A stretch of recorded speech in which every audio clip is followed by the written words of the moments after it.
আজকে আমি ঝটপট সকালে ব্রেকফাস্টটা বানিয়ে নিব। তার জন্য দেখছেন এখানে আমি একটা ডিম ভেঙে দিয়েছি আর ডিমের মধ্যে 2 চামচ পরিমাণ চিনি দিয়ে দিচ্ছি আর দিয়ে দিচ্ছি সামান্য একটু পরিমাণ লবণ দিয়ে এখানে আমি আগে থেকে জাল করে রাখা দুধ এই 2 টেবিল চামচের পরিমাণ দুধ দিয়ে দিচ্ছি। দুধটা দিয়ে দিয়ে এই ডিমটাকে খুব ভালো করে বিট করে নিচ্ছি। বিট করা হয়ে গেলে এখানে 4 পিস ব্রেড নিয়েছি।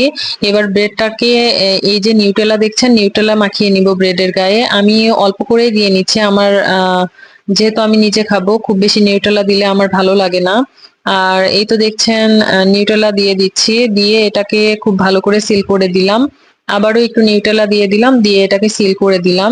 সিল করে দিয়ে তারপরে এটাকে এবার চুলায় একটা তাওয়া বসিয়ে নিয়েছি, নিয়ে তাওয়াতে সামান্য পরিমাণ তেল দিলাম। দিয়ে ওই যে ব্রেডটাকে সিল করে রেখেছিলাম ওই ব্রেডটাকে ডিমের মধ্যে চুবিয়ে খুব ভালো করে এপিট ওপিট করে ডিম মাখিয়ে নিবেন, নিয়ে তারপরে তাওয়াতে দিয়ে দিবেন। এই তো আমি তাওয়াতে দিয়ে দিয়েছি, দুটো ব্রেডই আমি তাওয়াতে দিয়ে দিয়েছি। দিয়ে এবার চুলার ফ্লেমটাকে খুবই লোতে রাখবেন, না হলে রুটিটা খুব তাড়াতাড়ি পুড়ে যাবে।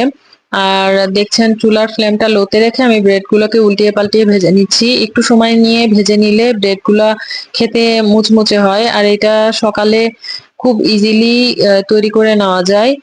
আর এটা আমার খুবই ভালো লাগে, এটা আমার ফেভারিট একটা নাস্তা, আমার বাচ্চারও খুবই পছন্দের একটা নাস্তা। সবাই ভালো থাকবেন, আল্লাহ হাফেজ।